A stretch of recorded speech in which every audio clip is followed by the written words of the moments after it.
성도님들의 걸음과 가정 위에 하나님의 놀라운 은혜와 은총이 가득하게 되시기를 주님의 이름으로 간절히 축원합니다. 오늘 말씀의 제목은 지금 쓰임받는 것이 가장 큰 영광이다. 지금 쓰임받는 것이 가장 큰 영광이다 라고 하는 제목으로 하나님의 말씀을 같이 함께 나누겠습니다. 우리는 오늘까지 20주간 동안 예수님을 만나 인생이 변화된 사람들을 함께 살펴보았습니다. 오늘은 예수님과 만나 놀라운 변화를 경험한 것이 사람이 아니라 동물입니다. 이 동물이 바로 어린 나귀입니다. 예수님께서 십자가를 지시기 위해 예루살렘에 들어오실 때에 사람이 타지 않았던 어린 나귀를 타고 뒤뚱거리면서 예루살렘 성에 들어오십니다. 어린 나귀를 타고 예루살렘에 올라오시는 예수님과 그를 따라오는 사람들이, 길에 있던 사람들이 종려나무 가지를 꺾어서 흔들면서 호산나 찬송을 외칩니다.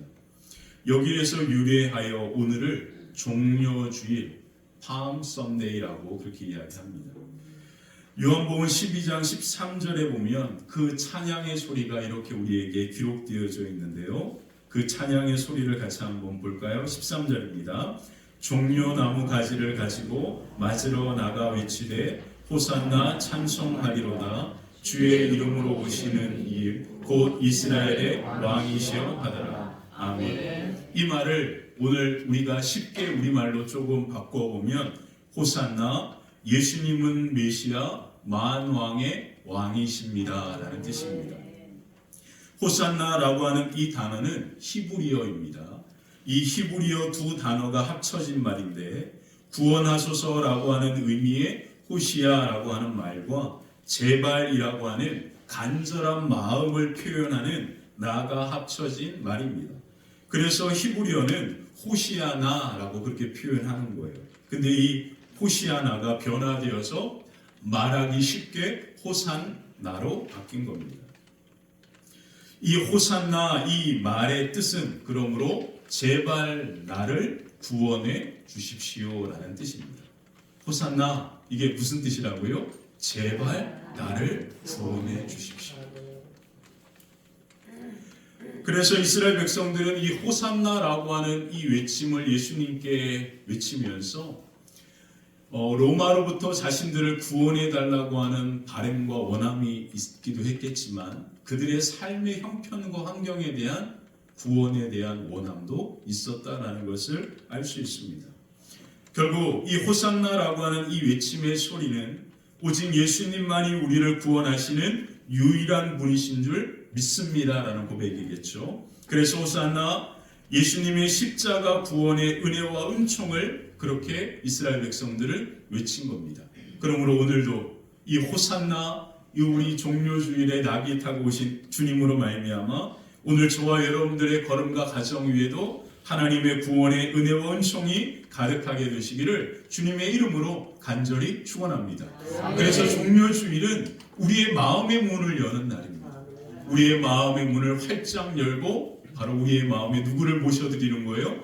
예수 그리스도를 모셔드리는 시간입니다. 그래서 예수님으로 말미암아 예수님 제발 나를 구원해 주십시오라고 외쳤던 그 외침을 통하여 오늘 우리의 마음에 찾아오신 예수님으로 말미암아 하나님의 구원의 놀라운 은혜와 은총이 저와 여러분들의 걸음과 가정 위에도 충만하게 될 줄 믿습니다. 예수님께서 메시아로 이스라엘 왕으로 제발 우리를 구원해 주세요라고 이스라엘 백성들은 예수님을 향하여 외치고 있습니다. 그러나 이스라엘 백성들의 간절한 외침과는 예수님께서 예루살렘을 향하여 나아가는 그 행렬의 모습은 전혀 다른 모습으로 나타납니다. 이스라엘의 왕으로 오시는 예수님은 그를 호위하고 따르는 군사가 없습니다. 예수님은 왕처럼 백마를 타고 꽃가루가 날리면서 그렇게 예루살렘의 군대를 이끌고 행진한 것이 아닙니다. 사람을 한 번도 태워보지 못했던 어린 나귀 위에 올라타 뒤뚱거리면서 힘겹게 예루살렘 성을 향하여 천천히 올라가고 있습니다. 신학의 그런 여러 가지 흐름 속에 역사적 예수라고 하는 그러한 말이 있었습니다. 제가 학교 다닐 때 90년대 그때 한참 이 역사적 예수에 대한 이야기들이 신학계에 많이 있었는데 그 중에 마커스 보그라고 하는 유명한 신학자가 있습니다. 이 마커스 보그라고 하는 이 유명한 신학자가 예수님의 마지막 일주일이라고 하는 이 책에서 종료주일 예수님께서 예루살렘을 향하여 나아가는 이 행렬을 가리켜서 뭐라고 표현했냐면 바보의 행진이라 그렇게 표현했습니다. 그 이유가 무엇이냐면 예수님께서 이 예루살렘을 향하여 나아가는 이 동일한 날 서쪽문 예루살렘 서쪽문에서는 바로 본디오 빌라도가 로마의 군대를 이끌고 예루살렘 성에 들어오고 있었기 때문입니다. 예수님은 베단이라고 하는 곳에서 동쪽으로 올라가고 계시고요. 그리고 같은 날 비슷한 시각에 바로 본디오 빌라도는 빌립보라고 하는 곳에 있다가 그 군대를 이끌고 바로 예루살렘 성 서쪽문을 통하여서 예루살렘 시가지로 들어옵니다. 이 본디오 빌라도가 우리가 잘 아는 것처럼 예수님을 재판했던 그러한 총독이기도 하잖아요. 이 총독 본디오 빌라도가 바로 로마의 군대를 이끌고 그리고 화려한 기갑부대를 이끌고 깃발을 휘날리면서 예루살렘에 들어왔습니다. 그 이유는 6월절 명절에 이 예루살렘 성에서 유대인들이 다 모이기 때문에 밀란이 일어날 것을 두려워해서 미리 군대를 데리고 예루살렘 성에 들어온 것입니다. 그래서 이 마커스 보그는 그 빌라도의 로마 군대의 행렬을 생각하면서 마치 예수님이 어린 나귀를 타고 뒤뚱거리면서 예루살렘 동쪽 문으로 올라오는 그 모습은 마치 바보 같다라고 표현한 겁니다. 예수님께서 제자들과 함께 어린 나귀를 타고 예루살렘 성에 올라가는 그것은 바보의 행진입니다. 예수님을 정말로 바보처럼 예수님은 예루살렘에서 죽기 위하여 예루살렘 성에 올라오고 있기 때문이죠. 그래서 예수님의 십자가가 없으면 부활이 없다라는 말이 여기에서 나온 겁니다. 예수님은 정말 바보처럼 죽기 위하여 예루살렘 성에 오고 있습니다. 그래서 브레즈 파스칼은 팡세라고 하는 그 책에서 이런 유명한 말을 했습니다. 그러므로 예수님이 죽고 부활하고 온 백성을 믿게 하기 전에는 모든 것이 성취되는 것이 아니다. 그래서 이 기간 동안 기적이 필요하다라고 표현합니다. 예수님이 바보처럼 행진하는 이 기적이 부활의 역사를 이루었다라는 뜻이거든요. 그래서 오늘도 예수님은 바보처럼 그렇게 어린 나귀를 타고 올라갔는데 사람들이 볼 때는 그 모든 것들이 바보 같아요. 왜 바보 같습니까? 그 바보 같은 일에서부터 부활의 기적이 시작됐기 때문입니다. 파스칼은 모든 사람들이 믿게 하기 위하여 이 예수님의 십자가의 길이 이 바보스러운 이 행진으로부터 시작되었다라고 이야기하면서 이 바보 같은 이 예수님의 행진을 통하여 부활의 영광의 새 아침이 시작되었다라고 표현하는 겁니다. 그러므로 이것은 기적인 거죠. 그러므로 오늘 우리에게도 이 예수님의 바보 같은 기적이 필요한 겁니다. 예수님의 이 십자가와 그 놀라운 바보의 행진을 통하여 오늘 저와 여러분들의 가슴 속에도 부활의 생명의 기적의 역사가 다시금 회복되어지시기를 주님의 이름으로 간절히 축원합니다. 그래서 이 바보 같은 행진에 바로 오늘의 주인공이 바로 나귀입니다. 나귀. 어린 나귀가 예수님을 만나고 이 행진의 바로 가장 중심에 놓여 있습니다. 그래서 오늘 종료주일의 행진을 통해서 예수님을 만난 어린 나귀의 이야기를 같이 함께 살펴보면서 오늘 말씀을 함께 나누도록 하겠습니다. 첫 번째, 쓰임받지 못했던 나를 찾아오신 예수님입니다. 다시 한번 말씀드립니다. 쓰임받지 못했던 나를 찾아오신 예수님. 베다니에서 예수님은 예루살렘으로 올라갈 준비를 하십니다. 이른 아침에 예수님은 제자들을 보내어서 길가에 메어있던 어린 나귀를 끌고 오라고 말씀하십니다. 그 이야기로 마태복음 21장에 동일하게 나와요. 마태복음 21장 2절 3절을 한번 읽어볼까? 함께 읽겠습니다. 이르시되 너희는 맞은편 마을로 가라. 그리하면 곧 매인 나귀와 나귀 새끼가 함께 있는 것을 보리니 풀어 내게로 끌고 오라. 만일 누가 무슨 말을 하거든 주가 드시겠다 하라. 그리하면 즉시 보내리라 하시니. 아멘. 어린 나귀가 길가에 엄마 곁에서 함께 매어 있습니다. 그러다가 예수님의 제자의 손에 이끌려서 예수님께 끌려왔습니다. 지금까지 한 번도 사람을 태워보지 못한 어린 나귀입니다. 예수님께서 어린 나귀를 타신 이유는 스가랴의 예언의 말씀의 성취를 위함이었습니다. 그래서 스가랴 9장 9절에 보면 그 예언의 말씀이 이렇게 기록되어 있습니다. 시온에 따라 크게 기뻐할지어다. 예루살렘에 따라 즐거이 부를지어다. 보라, 내 왕이 내게 임하시나니 그는 공의로우시며 구원을 베푸시며 경건에서 나귀를 타시나니 나귀의 작은 것 곧 나귀 새끼니라. 예수님이 어린 나귀를 타신 이유는 이 스가랴의 예언의 말씀을 성취하기 위함입니다. 그래서 예수님은 이 바보스러운 행렬을 바로 하나님의 말씀을 그대로 이루기 위한 그러한 과정으로 우리에게 보여주고 있습니다. 예수님은 어린 나귀를 타고 예루살렘에 오시고 하나님께서 하늘 보좌를 버리시고 낮고 낮은 이 땅에 오시는 겸손의 왕의 모습이다라고 하는 것을 스가랴의 예언의 말씀을 예수님은 어린 나귀를 타시면서 그대로 그 몸으로 보여주고 있습니다. 그러나 어린 나귀의 입장은 다른 의미가 있습니다. 그 의미가 무엇인지를 오늘 우리는 관심 가져야 합니다. 이전에 이 겸손의 왕으로 오신 이 예수님은 우리가 언제나 종려주일에 들은 말씀이니까요. 이 말씀 우리가 너무나 잘하니까 넘어가겠습니다. 작년에 제가 했습니다. 그러니까 넘어가고요. 오늘 우리의 관심은 바로 예수님께 끌려온 어린 나귀입니다.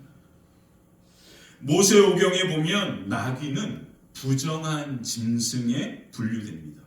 레위기 11장에 보면 정결한 짐승과 부정한 짐승에 대한 규정이 있습니다. 정결한 짐승은 어떤 짐승이냐면 굽이 갈라져 쪽발이 되고 새김질을 하는 것이 정결한 짐승이다라고 그렇게 이야기합니다. 부정한 짐승은 그래서 하나님을 예배하는 제물과 사람이 절대 먹어서는 안 되는 짐승들입니다. 그 부정한 짐승이 바로 뭘까요? 나귀입니다. 나귀는 굽이 갈라져 있지 않습니다. 그리고 새김질을 하지 않습니다. 그래서 레위기 규정에 따르면 나귀는 부정한 짐승이에요.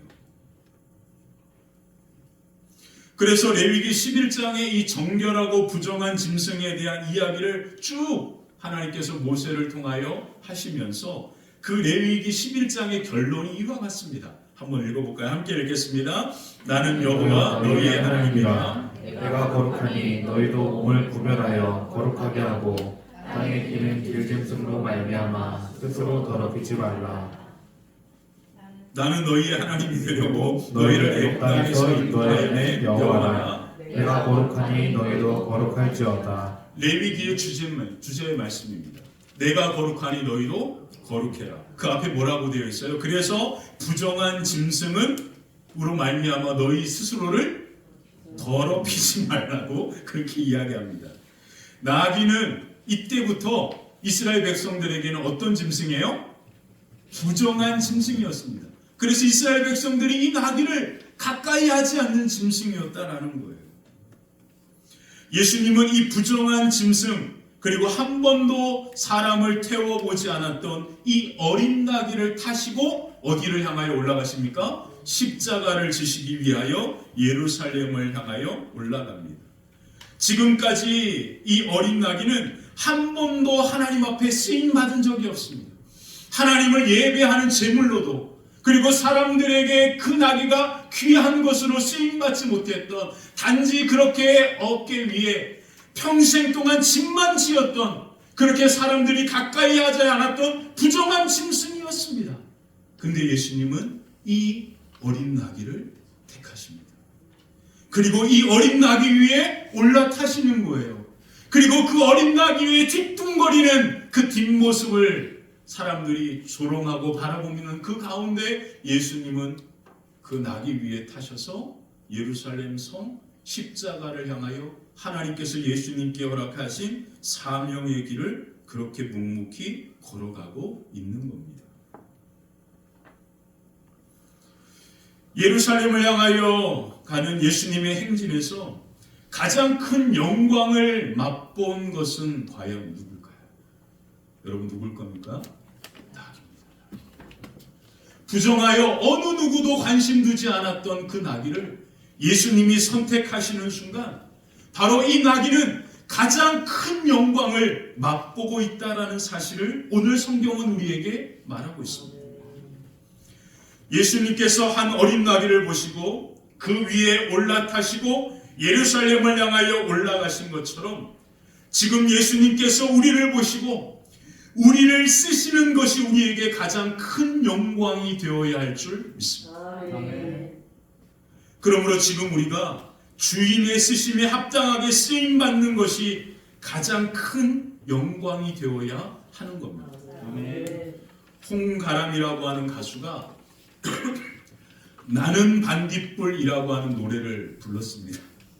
제가 얼마 전에 유키즈라고 하는 프로를 보다가 이 가수가 나와가지고 그 가수의 그 인생과 이 삶을 이제 쭉 이야기하는 걸 들으면서 이 가수가 이제 딱 나는 반딧불이라고 하는 노래를 부를 때 유재석이나 그 옆에 누구죠? 조세호라고 하는 그분이 펑펑펑 우는 그 모습을 이제 제가 보면서 너무 이렇게 그 가사가 너무 마음에 저도 감동으로 다가오더라고요. 이 나는 반딧불이라고 하는 이 노래의 가사가 이렇습니다. 이 반딧불이 이제 얘기를 하는 거예요. 이 가사의 내용이. 반딧불이 이렇게 첫 고백을 합니다. 나는 내가 별인 줄 알았다. 나는 내가 별인 줄 알았어요. 그리고 이 사실을 나는 한 번도 의심한 적이 없대요. 그러면서 그 다음이 이렇습니다. 몰랐어요. 난 내가 벌레라는 것을. 비로소 반딧불이 깨달은 거예요. 내가 벌레인 것을 깨달으면서 그렇게 얘기합니다. 저는 이 두 줄의 가사가 너무 가슴에 와닿더라고요. 난 내가 별인 줄 알았어요. 나는 한 번도 이 사실을 의심해보지 않고 그렇게 평생을 살았어요. 그렇게 나는 별처럼 반짝거리면서 살았어요. 근데 어느 날 나는 그 사실을 알게 됐어요. 내가 벌레라는, 별이 아니라 벌레라는 것을 깨닫게 되었다라고 하는 그 노래입니다. 한번 들어보십시오.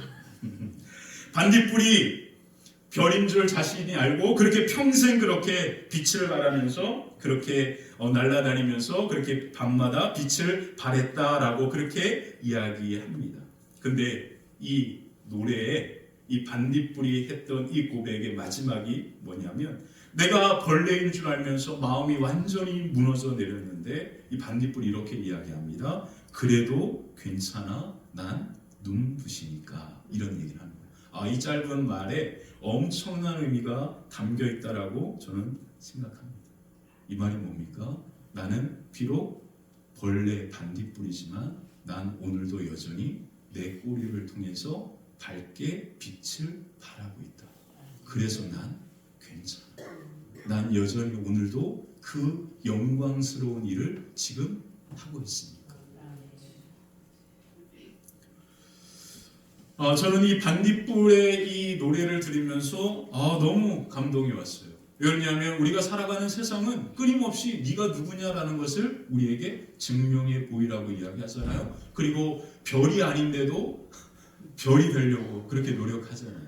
이 가사가 주는 의미가 우리 모두에게 다양하게 다가올 수 있을 것 같습니다. 근데 이 가사의 가장 중요한 핵심은 무엇입니까? 난 괜찮아. 난 지금도 하나님께서 나를 이렇게 만드신 이 모습대로 그렇게 밝게 빛을 발하고 있고 그것이 내 눈을 눈부시게 하니까. 이 얘기를 들으면서 너무 깊은 감동이 오더라고요. 그러면서 제가 가지고 있는 여러 가지 많은 것들 중에서 지금 너무나 귀한 가치가 있는 것인데 쓰임받지 못하는 게 뭐가 있을까라고 찾아보니까 제 서재에 안경이 있더라고요. 그래서 오늘 보이시나요? 안경 바뀐 거 보이시죠? 못 느끼셨어요? 주여. 저 안경 지금 다른 걸로 갖고 왔습니다. 전에는 이렇게 동그란 거였는데 이제 네모난 걸로 갖고 왔어요. 왜 그러는지 제가 소재에 딱 이렇게 이거 설교 준비하면서 보니까 딱 뒤에 제가 이렇게 예전에 이제 비싸게 주고 산 이 안경이 한 번도 안 쓰고 그냥 그대로 이렇게 놓여 있는 걸 보고 지금 쓰이는 게 가장 큰 영광이겠구나. 그래서 안경을 딱 바꿔서 오늘 딱 이렇게 쓰고 왔습니다. 쓰고 와가지고 오늘 아침에 이제 아이들과 예배를 딱 드렸어요. 근데 아연이가 딱 보더니 목사님 전에 게 더 예뻐요. 그래서 그래 알았어. 그랬어요. 나는 오늘 설교를 위해서 이걸 써본 겁니다. 제가 미국에서 공부할 때 제가 늘 마음이 이렇게 이제 집 안에만 있으니까 너무 이렇게 공부도 안 되고 듣는 것도 어렵고 막 그래가지고 답답하고 힘들었어요. 그래서 혼자 있는 것이 얼마나 외롭고 힘든 것이다라고 하는 것을 제가 그곳에서 이제 경험하고 그런 시간들을 보냈었는데 제가 그때 제 마음을 너무나 하게 했던 한 가지가 있었는데 그게 뭐냐면 자전거를 타고 워싱턴 DC 시내로 이제 나가는 겁니다. 그때 제가 이제 자전거를 마련할 이제 이렇게 금전적인 여유가 없었는데 그 같이 공부하던 한국인 이렇게 목사님께서 자기가 타던 자전거가 있다라고 얘기를 해주셔서 그 자전거를 저에게 빌려주겠다라고 얘기하시는 거예요. 그래서 그 자전거를 빌렸습니다. 바로 이거 보이라고. 제가 오늘 사진을 보여드리는 거예요. 이게 언제 생산된 자전거냐면 1997년 생산된 거예요. 그러니까 제가 2021년에 20년에 미국에 갔었으니까 그때만 해도 벌써 몇 년 전인 거죠? 한 30년, 23년 정도 된 자전거인데 아무도 안 타는 거예요. 아무도 안 타고 그냥 이렇게 세워두는 겁니다. 근데 제가 이 자전거를 탁 끌러가지고 이렇게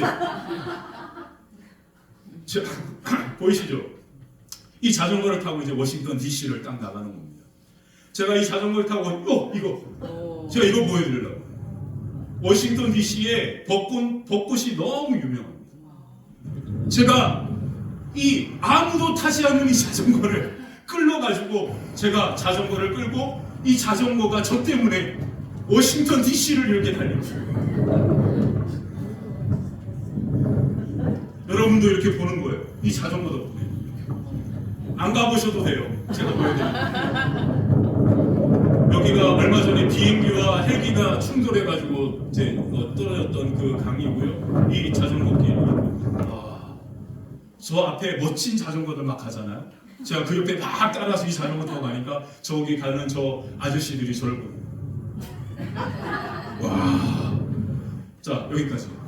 제가 이 자전거를 타면서 어떤 마음을 제가 경험했냐면 그렇구나. 지금 쓰이지 않는 모든 것들은 다 의미가 없는 거예요. 그러면서 제 마음이 어떤 기도가 나왔냐면 하나님 저를 부르시고 쓰시는 곳이면 저는 언제든지 그곳에 가겠습니다. 그리고 그것이 저의 가장 큰 영광이 되기를 원합니다. 그래 지금 화평교회 저는 이게 가장 큰 영광. 미국에서 공부하고 큰 교회 목회도 하고 그렇게 해도 오늘 이 시간 이 거룩한 주일날 말씀을 전하는 이 영광스러운 일에 쓰임받지 못하면 그것은 아무 의미가 없는 거예요. 근데 저는 오늘 이 시간 하나님의 이 영광스러운 자리에서 하나님의 말씀을 전하고 하나님 앞에 찬송으로 예배드리고 그렇게 하는 이 모든 것들이 저는 하나님께 쓰임받고 있다라고 하는 이것이 가장 큰 영광이 됩니다.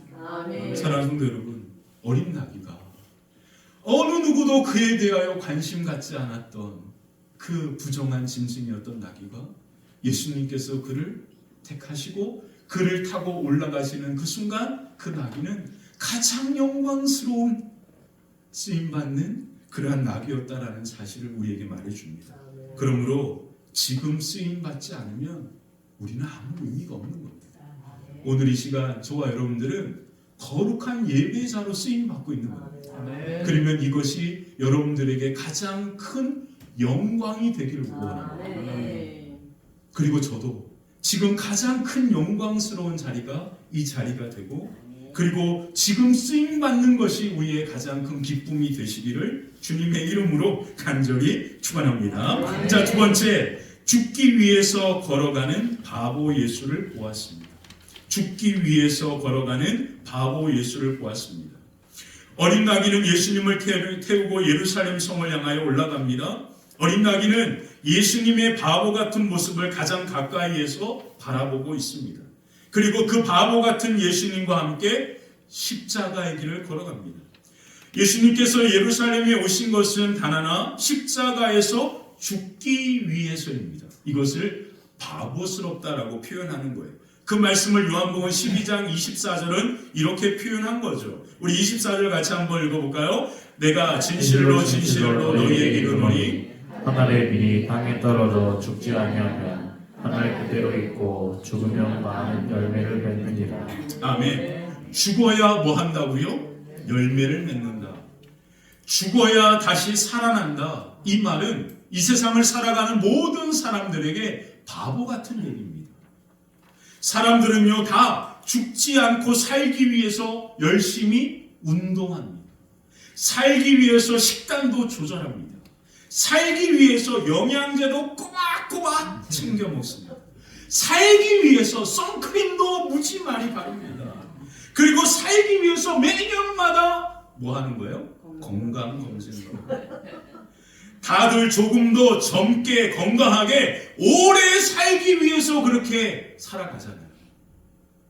근데 죽어야 산다라는 이 말은 너무나 이 시대를 살아가는 우리에게는 바보 같은 이야기예요.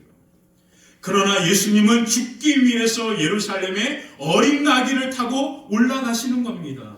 어린 나귀는 바보 예수님을 가장 가까이에서 바라보면서 함께 그 십자가의 길을 걸어갑니다. 이것이 바로 고난주간의 의미입니다. 고난주간은요, 어린 나귀처럼 바보 예수님께서 걸어가신 그 십자가의 길을 그냥 그대로 바라보는 시간입니다. 이것이 예수님을 따르는 것이고 이것을 예수님을 섬기는 것이다라고 어린 나귀가 했던 것처럼 그렇게 예수님은 우리에게 이렇게 말합니다. 25절 26절 한번 읽어볼까요? 자기의 생명을 사랑하는 자는 잃어버릴 것이요 이 세상에서 자기의 생명을 미워하는 자는 영원토록 보존하리라. 사람이 나를 섬기려면 나를 따르라. 나 있는 곳에 나를 섬기는 자도 거기 있으리니 사람이 나를 섬기면 내 아버지께서 그를 이 여기시리라. 아멘.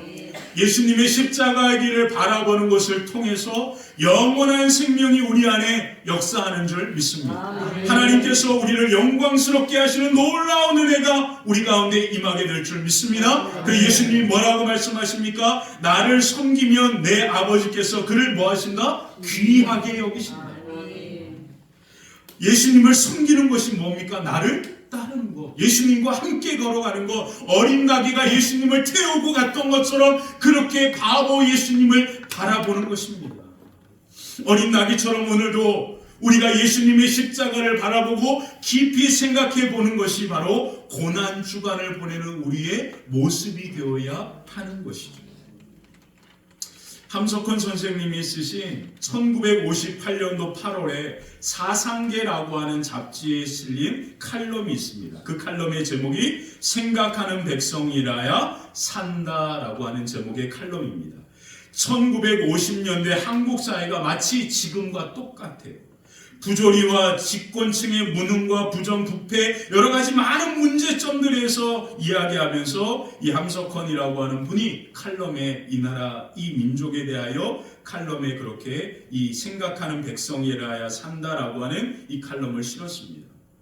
그러면서 이 나라가 가지고 있는 아픔, 문제가 뭔지를 세 가지를 이렇게 표현합니다. 수백 년 동안 지금뿐만 아니에요. 조선, 고려 때부터 수백 년 동안 당파 싸움의 악습이 계속 이 나라 가운데 젖어 있다. 외세에 의존하는 패단의 뿌리가 깊고, 그리고 세 번째, 이 두 가지 문제점은 결국 어디에서부터 시작되었냐면 깊은 인생관, 높은 세계관의 결여에서부터 시작되었다. 이 말은 뭔지 아십니까? 백성들이 생각하지 않는다라는 뜻입니다. 그래서 이 함석헌 선생은 우리 모든 백성이 회개해야 한다라고 이야기합니다. 그래서 예배당에서 울음소리로 하는 그 회개 말고 바로 우리의 밭에서, 광산에서, 쓴 물결 속에서, 부엌에서, 교실에서, 사무실에서, 우리의 삶의 자리에서 철저한 회개가 필요하다라고 그렇게 이야기합니다. 그러면서 뭐라고 이야기하냐면 이 모든 것들을 이루기 위하여 우리는 생각을 깊이 집중하며 나아가야 한다. 그러는 그 길을 이렇게 제시합니다. 마태복음 16장 24절입니다. 한번 읽어볼까요? 이에 예수께서 제자들에게 이르시되 누구든지 나를 따라오려거든 자기를 부인하고 자기 십자가를 지고 나를 따를 것입니다. 아멘. 여기 우리는 오늘 누구를 여기 집어넣어야 합니까? 어린 나귀처럼. 어린 나귀가 예수님을 등에 태우고 바보 같은 예수님을 바라보면서 예루살렘을 올라가면서 그 어린 나귀가 깊이 무엇을 생각했을까요? 그 어린 나귀가 한 번도 사람을 태워보지 못했는데 이제 처음으로 그 예수님을 태우고 그렇게 바보 예수님을 등에 태우고 피땀으로 그렇게 걸어가는 그 예수님과 함께 걸어가는 그 모습, 그리고 그 예수님께서 십자가를 지시는 그 바보스러운 것을 예루살렘 성에서 목격하면서 왜 예수님께서 저렇게 하실까라고 하는 의문을 들면서 몇 날을 지낸 뒤에 비로소 그 나귀는 깨닫습니다. 이것이 바로 부활의 시작이었구나. 바로 이 십자가에서부터 부활의 영광이 이루어지는구나. 그것을 깨달은 겁니다. 그래서 십자가를 지고 온전히 살아가려고 발버둥 치는 삶이 이 어린 나귀에게 시작이 된 거죠. 이것이 오늘 저와 여러분들의 모습이 되기를 간절히 소망합니다. 저는 고난주간을 우리 성도들과 함께 보내면서 우리가 특별히 뭐 하고 싶은 거 하지 말고 이런 거에 대한 얘기는 뭐 굳이 드리고 싶지 않습니다. 근데 두 가지는 같이 함께 꼭 했으면 좋겠다라는 마음이 있습니다. 부활의 이 십자가의 길은 예수님이 죽으심으로 또 다른 생명을 살린 것 아닙니까? 그래서 우리는 이 고난주간에 나를 통하여 어떤 생명이 다시 살아나는 일을 두 가지를 하면 좋겠다라는 생각을 했습니다. 그 첫 번째가 뭐냐면 바로 헌혈입니다. 헌혈. 좀 당황하시나요? 헌혈. 헌혈은 우리의 생명의 피를 예수님이 십자가에서 우리를 대신하여 흘리신 것처럼 우리의 생명을 누군가에게 나누어 주는 거예요. 근데 그 생명을 바로 받는 사람은 지금 그냥 사는 사람이 아니라 죽음을 향하여 죽어가고 있는 생명인 거죠. 그 생명에게 우리의 생명을 나누는 일이 뭘까 고민하다가 제가 생각해낸 게 헌혈입니다. 너무 귀한 것 같아요. 그래서 우리 모두가 일주일 동안 꼭 매일 하시라는 게 아니고요. 한번 꼭 헌혈을 하셨으면 좋겠습니다. 그리고 헌혈을 하신 다음에 인증사진을 찍으시고요. 그리고 다음 주 예배 때 그 생명을 우리가 같이 함께 봉헌하는 일을 했으면 좋겠어요. 그리고 제가 그런 일들을 쭉 찾아보니까 우리 혈액암에 걸린 백혈병 아이들에게 이 헌혈 증서가 귀하게 쓰인다라는 것을 봤습니다. 그래서 우리가 그 아이들을 위하여 그 일에 우리가 같이 함께 드리도록 그렇게 하도록 하겠습니다. 자, 또 한 가지. 그 한 가지가 뭐냐면 우리의 삶의 가장 기쁨을 나누었으면 좋겠어요. 여러분 하루를 살면서 가장 기쁜 게 뭘까요? 여러분 하면 뭘 것 같습니까? 저는 제 생각에는 아아를 먹는 시간인 것 같아요.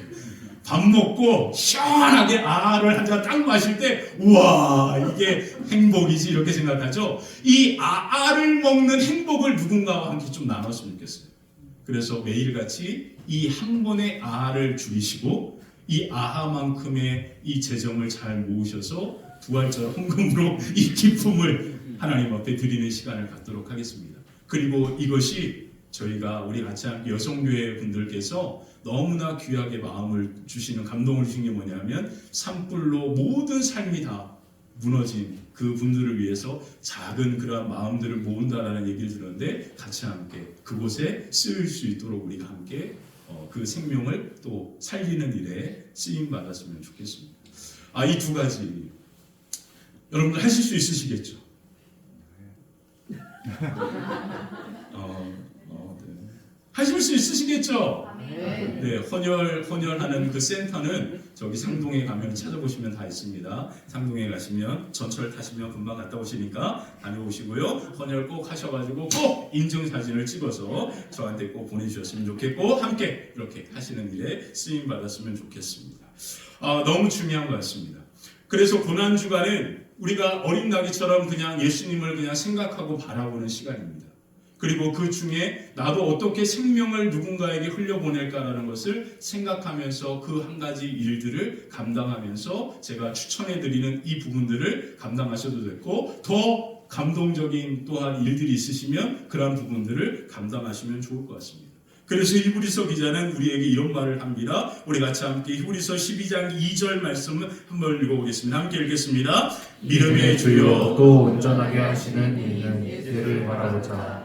그는 그 앞에 있는 기쁨을 위하여 십자가를 참으사 부끄러움을 개의치 아니하시더니 하나님 보좌 우편에 앉으셨느니라. 아멘. 우리 한 주간 믿음의 주요 또 온전케 하시는 예수님을 바라보면서 어린 나귀와 같이 그 십자가의 길을 함께 걸어가 부활의 생명의 영광 가운데 나아가는 놀라운 은혜와 은총이 저와 여러분들의 걸음과 가정 위에 삶 가운데 가득하시기를 주님의 이름으로 간절히 축원합니다.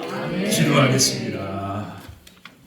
좋으신 하나님, 우리 어린 나귀를 하나님께서 택하시고 주님께서 택하시고 그 어린 나귀에게 쓰임받는 가장 큰 영광의 기쁨을 허락하셨던 것처럼 오늘도 우리 사랑하는 성도들 하나님 앞에 예배로 우리의 모든 것을 구별하여 하나님 앞에 예배자로 쓰임받게 하심을 감사드립니다.